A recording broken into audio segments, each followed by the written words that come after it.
We are here, man. Episode 15 of season 2. I'm not gonna hold you, man. Of course, I'm your host, Scott. You know to follow me on Twitter and Instagram at Barbershare Scott. Follow HNB Media, HNB Media TV on Twitter and at HNB Media on Instagram. Also follow the Barbershare Network at Barbershare Net on Twitter and Instagram. Subscribe to the Patreon, patreon.com/Barbershare Network, man. We are here. The long season road has finally gotten us to where we are right now, and that is the NBA Finals. Game 1 will kick off in about 5 hours in the Bay Area, San Francisco at Chase Center between the Golden State Warriors and the Boston Celtics. I am here to talk about this series once again. And I say once again because if you listen to my Ball Don't Lie podcast with me and the homie Dante, we went to full depth about this. But we are here. The content has to keep rolling. So we are here to talk about this game, this series, and who exactly I feel will be hoisting the Larry O.B. within 10 to 14 days. So let's just set it up, man. Let's set it up. You know how we usually have like the little setup to everything, like the movie build up, the trailer, or whatever. These are two teams, who, I don't think was the sexy pick coming into this season to be the in the NBA Finals. I think a lot of people had Nets and Lakers. Those are the two teams that everybody just thought was on a collision course to make the finals. I was not one of them, at least on the Laker front. And to see where they're right now, it's kind of crazy. Both of them took different roads to get to the finals, and we'll get into like both teams' roads here in a minute. But to me, this is going to be on paper. This should be an exciting final. This should be an entertaining final. It should make up for the bullshit we just watched the last 2 weeks in both the East and the Western Conference Finals. I was looking at conference finals last night. I was watching Game 1 of the Stanley Cup Eastern Conference Finals between the Tampa Bay Lightning and the New York Rangers.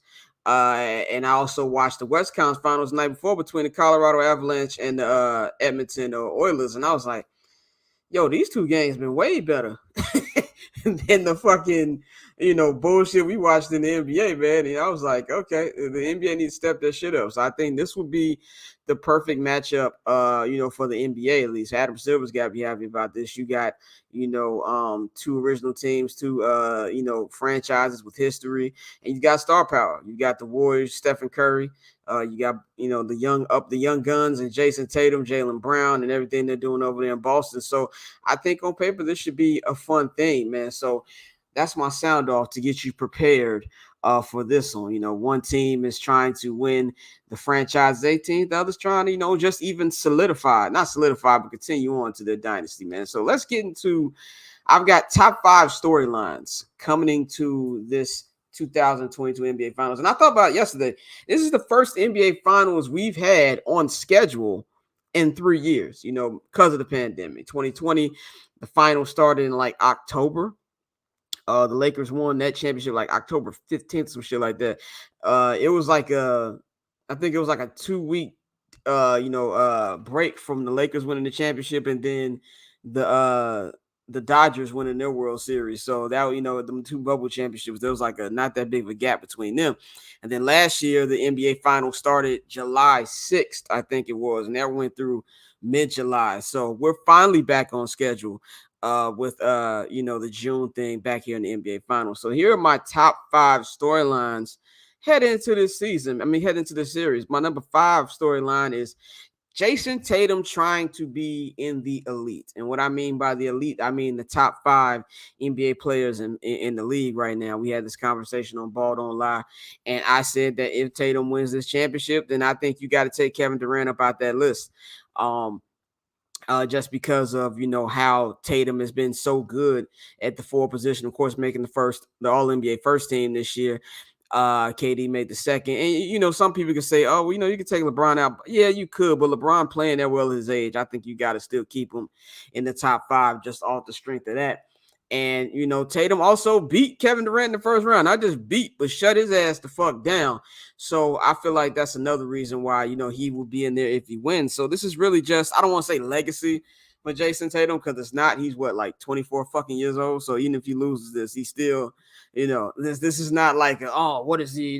This is how we change by Jason Tatum. No, like he's on the usual superstar, curve, or road journey, I guess you want to call it. And I feel if he can win this one, this will put him in that top five, and that'll put him in there with Steph, and to beat somebody in the top five, which is Steph Curry, and to run through all the tests, all the top five guys. If you look at this run for them, we named this week's Bottom Lab so revenge season because the Celtics beat the last three, all three teams they beat were three teams who eliminated them in the last 3 years. And if they beat the Warriors, this will be the third top five guy they've beat, that he's beaten. Kevin Durant in the first round, the best player in the league, Giannis Antetokounmpo in the second round, and now Steph Curry, and that's also a guy who's top 10, and Jimmy Butler. So that would be a hell of a run. So I think if Tatum wins this, has a great series, by the way, he just can't win it. He has to have a great series playing both sides of the the ball, and also wins Finals MVP. Then I think he'll be in that top five list. So that would be the first storyline, seeing if Tatum can get into that top five elite. The number 4 storyline to me is Dynasty versus Destiny. This is the tale of the tape, I guess you want to call it. You got on one end, you got the Golden State Warriors, who are making their 6th NBA Finals appearance in 8 years. The only other team to do that in recent years, what I mean by recent is like 30 years, will be of course, my Chicago Bulls and Michael Jeffrey Jordan, and that unnamed small forward who played number 33, whose jersey should be taken out the rafters. But we're not going to get on Scottie Pippen again today. But that's what I have to say about them. So, they're going out there. And I won't say that, a lot of people is like, well, what does this do for the Warriors' legacy? If anything, I think a win would just not solidify it, but just add on to it. They're a dynasty regardless. To me, when they won in 2018, that was their 3rd championship in 5 years. Third championship in 4 years. My bad. 3rd championship in 4 years, with one of them being a repeat. That's dynasty to me. So if anything, this just adds on to it, and then they can start ranking themselves on how they compare to the other dynasties, how they compare to the Kobe and Shaq Lakers, how they compare to the Michael Jordan Bulls, how they compare to the Showtime Lakers, or Russell's Celtics in the 60s. So if anything, this would just kind of add more onto their resume when you're ranking them against the other dynasties. And on the other end, to me, right now, I hate using the phrase team of destiny, but Boston has that little team of destiny feel right now. This is a team that was like 2 games under 500 at the official halfway mark of the season. And we had player meetings.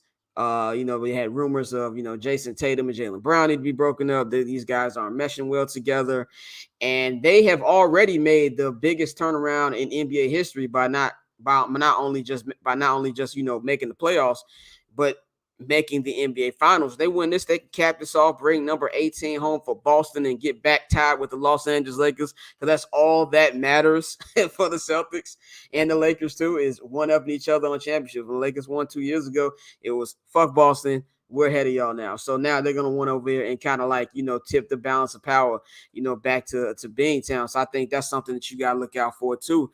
And to me, and by the way, I just want to say this too. I know a lot of y'all, I won't say Laker fans, because I think that would be unfair to Laker fans. LeBron stands out there who claim to be Laker fans. I know a lot of y'all hate Steph Curry and the Warriors, but if you rooting for the Celtics, that's just like some nasty shit. Like, I don't give a fuck what is going on. I'm rooting against Aaron Rodgers and the Green Bay Packers. But prime example, that little golfing match they had last night, it was Tom Brady and Aaron Rodgers versus Patrick Mahomes and Josh Allen. I was rooting for Patrick Mahomes and Josh Allen just because I don't want to see Aaron Rodgers be successful in anything in fucking life. I don't give a fuck that he's teamed up with my favorite football player ever. I need you to lose. That's how deep my hate is for the Green Bay Packers, and that's how deep the hate is for the Los Angeles Lakers and the Boston Celtics. Now, most real Laker fans that I've seen know this, and I shouldn't have to tell them this. But for the few of y'all who just want y'all Steph Curry hate to go to the top, you rooting for the Celtics is nasty business, bro. It's just nasty. You shouldn't do that shit. But that's my 4th storyline, Dynasty versus Destiny. We go to number 3. The homegrown era of basketball is officially back. I am happy about this. Fuck super teams. I've been for all, and I know a lot of y'all are gonna say, well, you like the Warriors, you like the Kevin Durant, we're going to the Warriors. How you saying fuck super teams? I said it when it happened. Kevin Durant going to the Warriors was a soft ass move, just like LeBron James going to the Heat was a soft ass move. I think these players put together super teams are soft ass move. I've been saying this shit for 12 years. The only thing I liked about it with the Warriors and Kevin Durant was okay. If LeBron's gonna do that, KD should be able to do that same thing too. And I don't see the big difference between both of them. So that's what I was just saying. You can't get mad at LeBron and you can't not get mad at LeBron and then want to get mad at KD. That's what I was trying to see, how uneven it is with people's criticism. But for me, I've never been a big fan of super teams. And to see these two teams right now who have been homegrown, the Warriors, I think there's 14 actual draft picks between the two, of actual homegrown draft picks between the two in this NBA Finals, which is incredible. The Draymond, the Steph, the Clay, that whole little, Looney, that homegrown, Gary Payton, Jordan Poole, all these guys were drafted by the Golden State Warriors. Of course, you got your big free agent signings that later came. Of course, this Andre Iguodala was the first big free agent signing, and he's part of their core too. And to see them have another run with it. And I compared the Warriors to the Spurs early in this season, is them trying to do what the Spurs did, of trying to have a second era when they got Kawhi. And I think the same thing is happening here with Jordan Poole and Andrew Wiggins. And if they win a championship, they're going to do the same thing that the Spurs did. And so the same thing with Boston. This is, I saw like a stat the other day about how all those picks that the Celtics got from the Paul Pierce and Kevin Garnett deal back in 2013 ended up being Jason Tatum and Jaylen Brown, which I thought was pretty fucking interesting. And this is all homegrown. Marcus Smart drafted by the Celtics, and just see them go through all the the holes, ups and downs that teams should go through. They're not new in the conference finals. This is what their fifth trip to the conference finals, I think, has been since 2016. And they got through the hump. They beat the people they're supposed to beat, and now they're here. And I think, not to say that super teams are dead, but I do think they're on life support. And look at the two super teams that are left right now. The Brooklyn Nets and the Los Angeles Lakers. How they doing? One didn't make the play in, the other made the play in, and got smacked in the first round. So I don't really think that top heavy model is going to be as effective anymore. I really think you need to build deep rosters, and the GM needs to do his fucking job. Which, and like I said before, I have no problem with player empowerment. Do your thing. You've earned that. I think players should be able to decide where they want to go, because if you got hurt or a franchise got tired of you, an owner or a GM can just get rid of you and not act like you weren't even there. So I feel like the players have that same power. But when it comes to actually putting these teams together, let the fucking GM do his job. And that's where the lines get blurred to me. So it's nice to see two franchises do it the right way, in my personal opinion, on how to build a championship caliber team. So that's what I would say for that one. I think this is going to be the model that's going to go forward for teams across the league. Number two original teams. The Boston Celtics and the Golden State Warriors are two of the 11 original NBA teams, two-story franchises. The Golden State Warriors with a win this year will be able to pass the Chicago Bulls in all-time championships with 7. Of course, my homie Pappy, who always argues about the significance of how iconic the Bulls are, is going to love that fucking stat. But that win will give them a 7th NBA championship. With that franchise. And if the Boston Celtics win, they'll be back. Like I said, they'll be tied with the Lakers for the most championships in NBA history with 18. Of course, we know their whole legacy. Bill Russell and those teams won 11. Larry Legend and the guys, McHale, DJ, and Parrish, they won 3 championships. And of course, we can't forget about the most hyped one championship ring team ever of Kevin Garnett, Paul Pierce, and Ray Allen. They did that thing in 2008 by beating Kobe Bryant and the Los Angeles Lakers. So they want to put themselves in that lore of Celtic teams. And to me, this is great for the league, because I feel like before the NBA is such a superstar-driven league that sometimes I think we forget about the teams and the fan bases. These are two franchises that have legitimate fan bases even before they had their superstars. The Warriors always had a good fan base even before they got Steph Curry. So these are legitimate fan bases, popular fans, popular franchises, and I think this is going to be a very highly rated NBA Finals to see two of the top 11, two of the original 11 franchises in the championship. My bad for stumbling on my words. This has been a long couple days for me, so bear with me today, folks. This is what happens when we do live shows. But my number one uh storyline going to this is Stephen Curry going for that final Infinity Stone. He's going for the final Infinity Stone. I think any heavy criticism about that man is stupid as it is.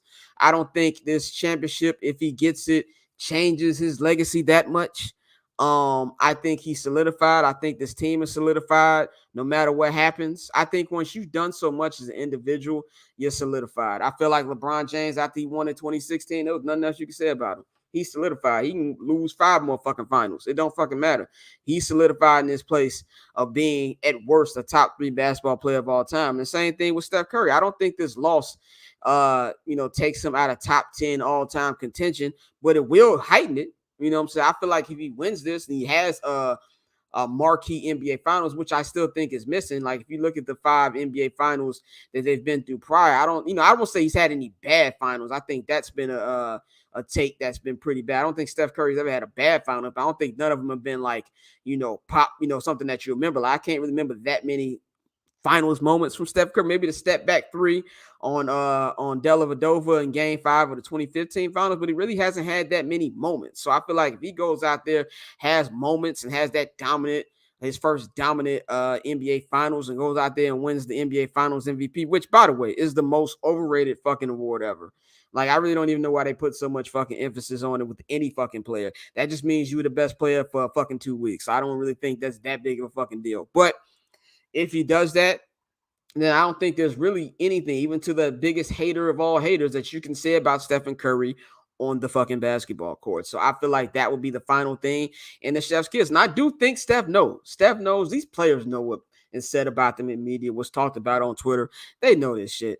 And I think that's been in his head, and I think he's going to go out there and take care of business, man. So those are my top 5 storylines heading into this year's 2022 NBA Finals, man. So let's take a look at how both of these teams got here, man. The Golden State Warriors, they took a different road here, man. This is a team that, like I said, they were so dominant, winning the NBA Finals in 2015, making it to the NBA Finals in 2016, and having probably the most not probably the biggest choke job in NBA history, at least. I wouldn't say it's the biggest choke job in sports history. That one belongs to the New York Yankees in the 2004 ALCS, where they jagged a 3-0 lead. But this is up there. This is like top 3 all-time sports biggest jag for the Golden State Warriors. So I think that that happened, and they won back-to-back with KD, made it to the NBA Finals in 2019, even though they were like emotionally, fucked up, a lot of injuries. KD towards Achilles, Steph towards not Steph, but Clay towards ACL. They were dealing with a whole lot of stuff. And then they hit the bottom in 2020 and 2021, winning 15 games in 2020. Of course, a lot they had to do with Steph and Draymond's injuries, but 15 and Clay. 15 wins, ended up with the number 1 or the number 2 draft pick in that year, which ended up being James Wiseman. Last year, still dealing with injuries, made it to the play-in tournament, lost to the Lakers, and then got sent home by Ja Morant and the Memphis Grizzlies. So now they're back. They're back in this place, and this is a team that I know a lot of people are going to get Phoenix this, Phoenix that, Phoenix this, Phoenix that. And I would say that as long as the Warriors stay healthy, which was a big question mark, that I feel like they will be in the NBA Finals, because this is a team they haven't lost, a full strength in, that much. Like, this is Steph Curry has lost 4 playoff series in his entire career. Steve Kerr has lost 2 playoff series in his entire coaching career, and those 2 of those NBA Finals losses. So they came back, and I won't say they flew under the radar, but I feel like a lot of people in the media and on Twitter felt that this was the Phoenix Suns' year to win it all. With the way that they made the finals last year, jagging a 2-0 lead over the Suns, and just how dominant they were all season. They had their foot on cruise control really since Christmas, and never let it off until Luka Doncic came through like Debo and took their block. But the Warriors got to the playoffs, dealt with a lot of injuries. Also, of course, Clay didn't get back till January. Steph missed the last 20 games with that leg injury. Draymond missed significant time. And they've been dealing with Wiseman didn't see a second on the court. Literally logged in 0 minutes this year.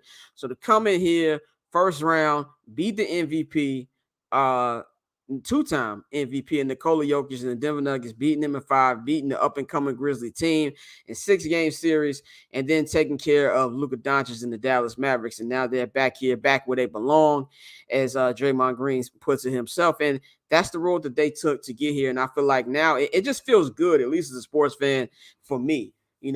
Steph Curry's my favorite player. I've loved watching the Warriors. They've just been fun to watch. This is a team when they run started. I wasn't a bit. I'm always a Steph Curry fan, but I just was not. I was on the Charles Barkley train of a jump shooting team ain't winning no damn championship. I was one of those idiots who thought that the fucking Memphis Grizzlies was gonna beat them in 2015, but they just been a joy to watch. And one thing about sports is great teams like this don't happen a lot. I think probably over the last 20 years, you've got this team. You've got teams, in hockey, like, the Chicago Blackhawks, now the Tampa Bay Lightning. In football, obviously the fucking New England Patriots. The Kobe and Shaq Lakers, the Spurs. There's a lot of great teams that, have been around and had that, kind of, dominance. And I think it's something that you got to appreciate if you're a sports fan. Even if you don't like the Warriors, you got to respect it. I don't like LeBron. I've never been a LeBron fan.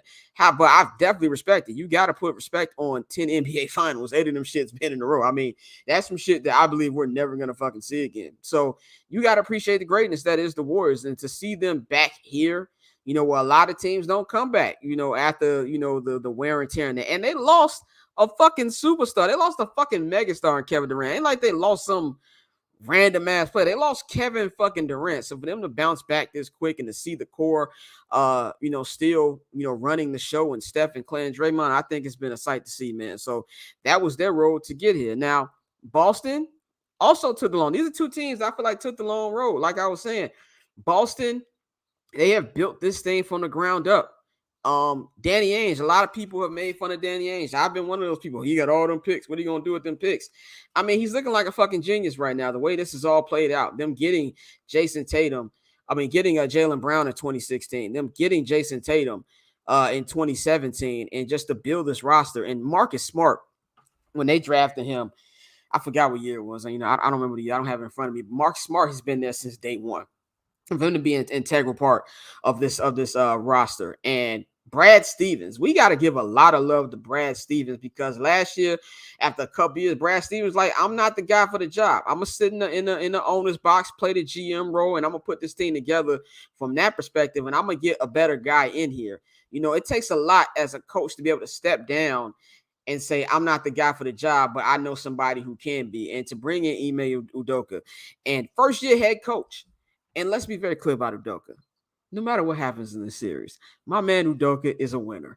He gets to go home to Nia Long every night. Nia fucking Long. I've been in love with Nia Long since I was like 5 years old. When did Friday come? 95. Since I was 7 years old. So that motherfucker wins regardless of what happens in the series. But he's been great at his job. And I got to give the NBA some credit, man. We're over here talking about, the discrepancy of Black coaches in sports. The NBA is now half Black coaches now, and you got to give a lot of love, respect to these teams and these franchises for giving legitimate shots to these Black coaches, and something that baseball needs to take note of. The NFL damn sure needs to take note of. So you got to give love to him. And Udoka's been out here and had a very rough patch, and not only just to bounce back to get this team, not only, they were 11 seed into the playoffs, but to get them to the NBA finals in your first year. And this is a team that they've gone through the playoff wars. Like I said, they've been through 4 or 5 Eastern Conference finals, losing tough series. The rookie year of Jason Tatum, pushing LeBron and the Cavs to the 7th game, but losing, falling off a little bit. All these other years, losing in the bubble, losing to Giannis and them. And now they're back. And this is just a great story for them. This is the most likable Boston Celtics team ever. I don't like the Boston Celtics as a franchise. Matter of fact, I don't know any Black people who like the Boston Celtics. Outside of that little, how many years was that little 5-year run that the Big Three was together? Or 2 of the Big Three before Ray Allen left? There's a lot of Black people with Celtic fans, especially specifically Black women. I don't know what it was about them, but there was a lot of them root for the Celtics. But for the most part, Black people outside of Boston don't rock with fucking Boston Celtics. And I don't rock with Boston fans, period. Like, the only thing from Boston sports I really love was Tom Brady. But Like I really don't even know any black people in fucking Boston outside of Ronnie, Bobby, Ricky, Ralph, and Mike. That's the New Edition. That's the only motherfuckers I know from Boston. But besides that, but this is a very likable Boston Celtics team. And it's like if they won a championship, I would not be mad. I like watching Jason Tatum. I love watching Jaylen Brown. It's a very likable team. Al Horford, who Pavy's gonna take a lap when he hears this, but Al Horford, he wins this ring, he's going to be in the Hall of Fame. And let's be very clear about it. This is the Basketball Hall of Fame. Al Horford has been a very good NBA player in his time, has had the most playoff appearances before actually making NBA Finals this year. He won 2 back-to-back national championships at Florida with Billy Donovan, with Joakim Noah, with Corey Brewer. Where the fuck are Corey Brewer and Joakim Noah? They not in the league no more. Al Horford is still here, and if he wins this championship, especially all the postseason he's been having, he's probably going to Springfield. I'm not saying first ballot, might not even second ballot, but he gonna go. And so you can just see like this team, how they've come together. And Marcus Smart being the defensive anchors of this team. To me, he's Boston's Draymond Green. To get him here, it's just been awesome to see both these teams in their road to get here. And I've been doubting the Celtics this whole road. I have picked against the Celtics in 2 of the last 3 series that they have played. The only series I picked them was in the Eastern Conference Finals, and they have shut me the hell up. They've been dominant, and this is a team that even when they lose, we've seen games where they've gotten their ass whooped, but they come back. They have yet to lose back-to-back games in this NBA Finals. Same thing with the Golden State Warriors. The Golden State Warriors not only have not lost back-to-back games in these NBA playoffs, they ain't lost at home. So a lot of things got to give, man. So those are the 2 ways that both these teams got here. Those are the roads for them to arrive here in these NBA Finals, man. Now we're going to talk about X factors. I'm going to name the 2 X factors here for both teams.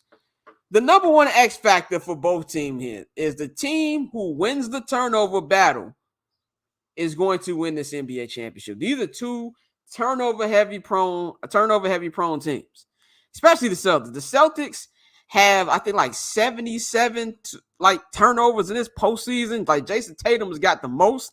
They got to stop doing that. The Warriors turn the ball over a ton too. So the team that has the least turnovers, I feel, will win this series. That's an X factor there. Another X factor here is Andrew Wiggins to me.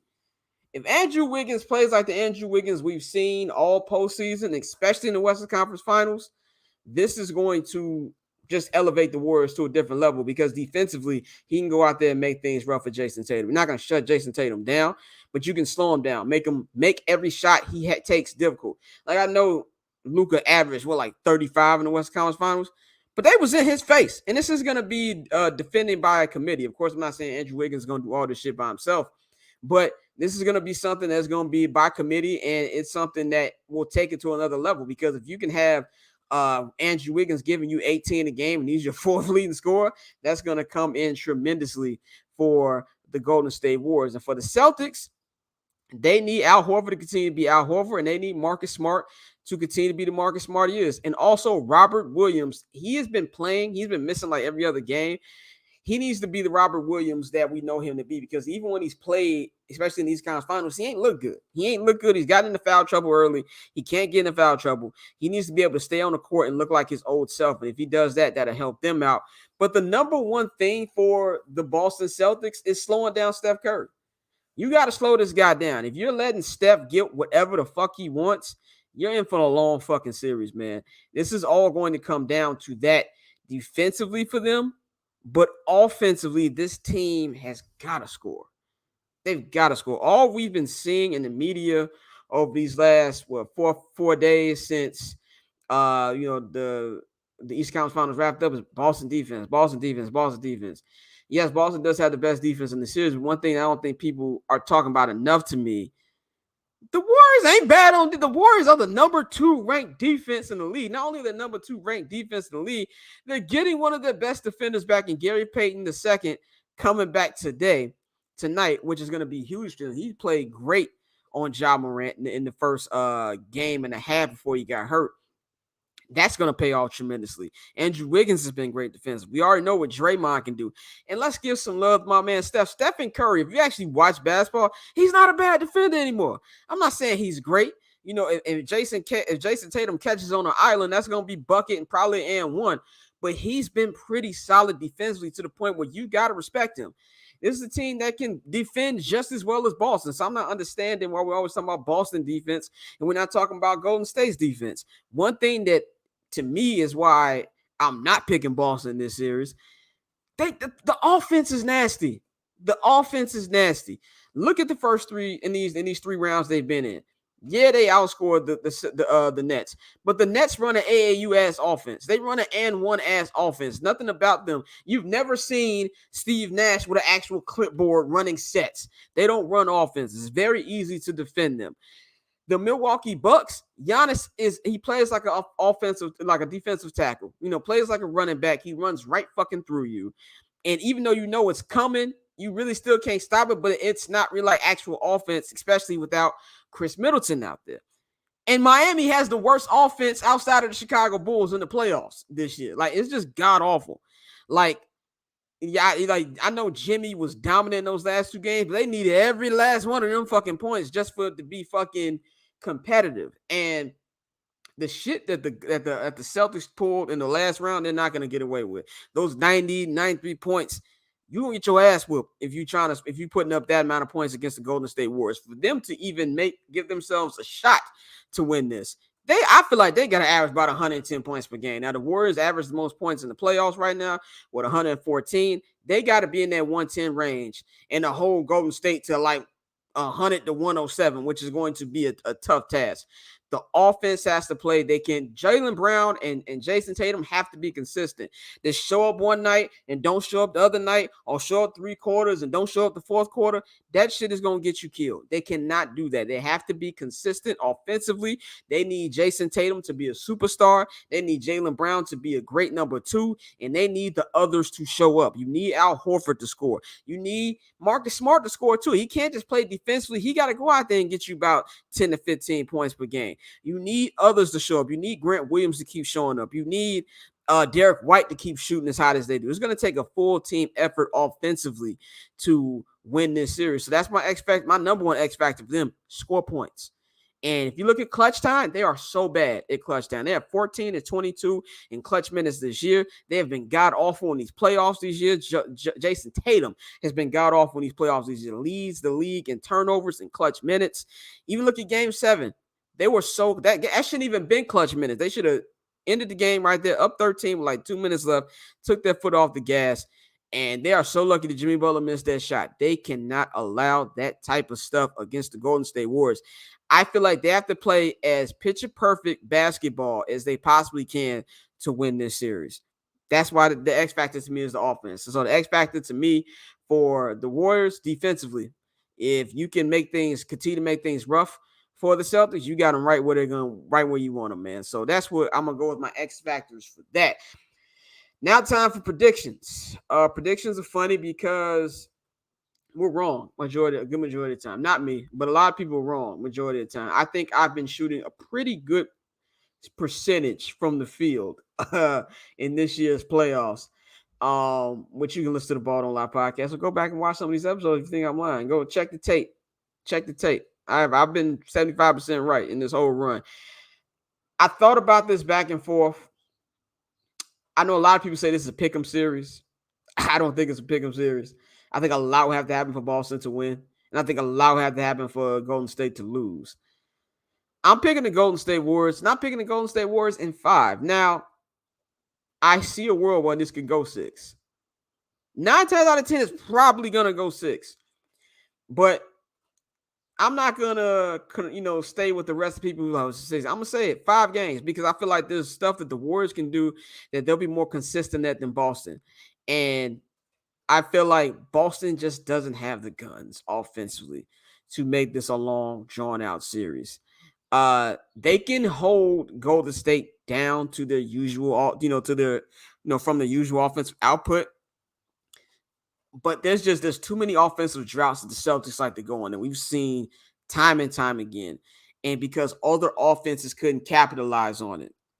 And the Bucks probably did the best job of capitalizing on it. They just didn't have enough without Chris Middleton to take them over the top. Miami had so many opportunities. I mean, Miami was up 2 games to win in the series. Miami had a lead in Game 5, but Miami went on just, even more offensive droughts than the Celtics. That's not going to happen with the Golden State Warriors. It's just not going to happen. And I feel like Steph Curry's ability to get to the bucket, which is the best it's ever been this year, is going to pay mad dividends. I think Jordan Poole is going to get his. I just think there's too many offensive weapons for the Warriors, man. And that's why I feel like, they're going to win. They're going to win this one in 5. And I feel like experience is going to play a huge part. This is a team that has 123 NBA Finals games experiences between everybody on the Celtics. I'm saying everybody on the Warriors, and the Celtics have 0. And I'm not gonna say that the light's gonna be too bright for the Celtics or anything like that, but there's still something about actually being there. And this is a very calm, collected Golden State Warrior team, which if I were the Celtics, it would frighten the shit out of me. Like, even if you listen to the interviews with Steph and Draymond, especially Clay, they're so thankful and so appreciative of being back here in this moment that I don't think they're going to play with this moment. Matter of fact, I think that, I feel like they took their foot off the gas once Ja got hurt in the second round and allowed that series to be way closer than it needed to be. I think they did a good job of keeping their foot on the gas in uh the Maverick series. I really think they did, but I think the composure was good, and I think it's gonna be the same thing here. I think Clay said something on the jump that really stood out to me. He said, "Yeah, we're more appreciative about this. We know what to expect more, and they remember." He said, "We remember 2016 and 2019. We just don't want to get here." He said, even though we've won 3 championships, he said that 2016 and 2019 still stay on the head. And the last time they were in the finals, they did lose. So this is a team I just feel like they're so mentally strong. They've been here before. They've been in every situation you can imagine, and not just the playoffs, but in the NBA finals. This is a team that's been down in the NBA finals before. This is a team that's been, up with a big lead and blew it. And so I don't think there's going to be any situation that's going to frighten the Warriors or that they haven't been in, and this is, and same thing with Boston, and Boston has been very resilient this year. Like I said, they haven't lost back-to-back games all year. And even if they come out tonight and get their ass whooped, I think they'll be ready for game 2. This is a team they bounce back very well, but I just think it's just too much for them to overcome, and they would have to play just out of their minds, I believe, to win this series. So I'm gonna say Golden State Warriors in 5, and Stephen Curry will be my Finals MVP. I think Steph is gonna have an incredible series. I understand Marcus Smart plays great defense against them. Steph Curry has shot 29%. With Marcus Smart being his prime defender, but I don't really pay too much into those stats because it's regular season. Regular season don't mean shit when you get to the playoffs, like nothing at all. There's nothing you can take from the regular season in the playoffs. How many times did the Chicago Bulls kick the Heatles ass in the regular season, but when the playoffs came, nothing. None of that shit matters. And you really can't even look from this year's matchups. In the first matchup that the Celtics won, the Warriors won, they had no Steph Curry. They had no Klay Thompson. Draymond didn't play. They won the game. In the second game, the Celtics lost. The Celtics won in Golden State.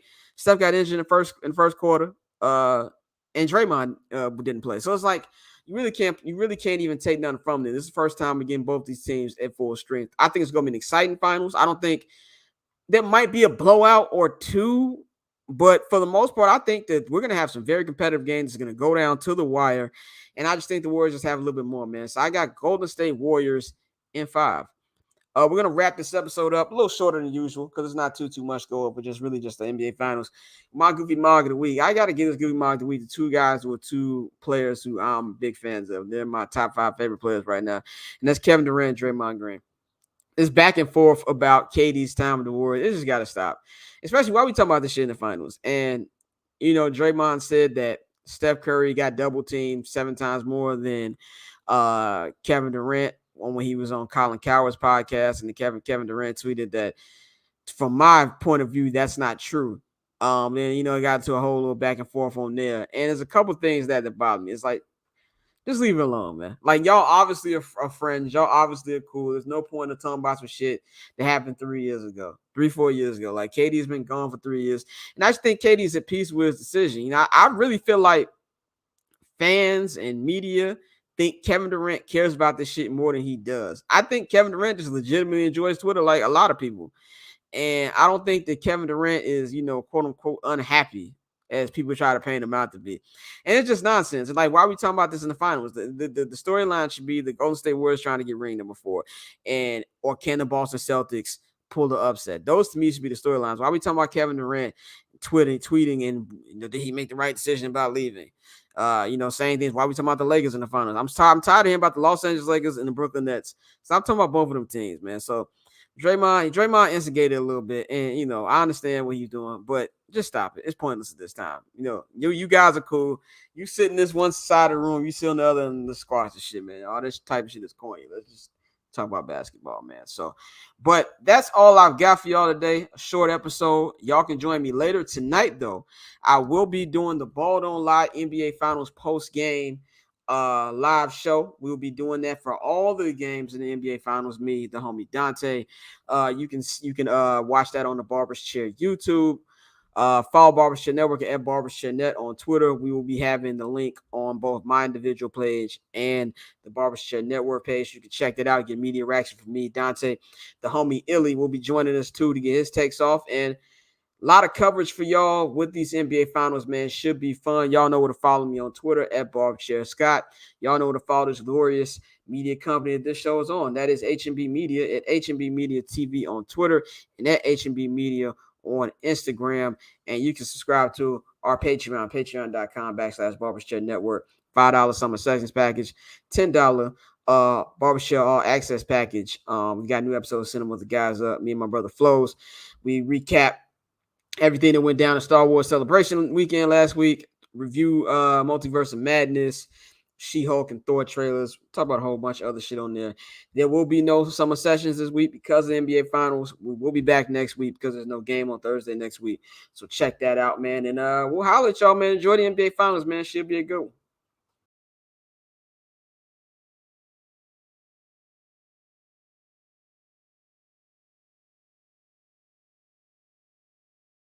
I remember the year was 2009. City of Chicago was on fire. Derrick Rose won Rookie of the Year that year, and the Bulls were back home with their season on the line against the defending champion Boston Celtics. And I remember being so excited because I was going to be in attendance. I remember those times I couldn't even afford to go to Chicago Bulls playoff games, but I went to the game. Game was crazy. Bulls won in triple overtime. D. Rose had over 30. Paul Pierce got dunked on by Joakim Noah. Kirk Heinrich even got into a fight. Now, I remember as I was exiting the United Center, I was just so pumped up. I was so sweating so much that I felt like I was in there hooping. And then as I was walking out with all the thousands of fans, everybody chanting, "Let's go Bulls! Let's go Bulls!" I remember knocking into something. And as I looked on the floor, I saw Jesse Jackson. Yes, that Jesse Jackson. As I looked at him, stepped over him like Allen Iverson, the security looked at me like I did it on purpose. And at the time, I just really didn't think much about it. But the more I think about it, Jesse, if you're listening, that one was for MLK. Triple double hat trick, I know the code.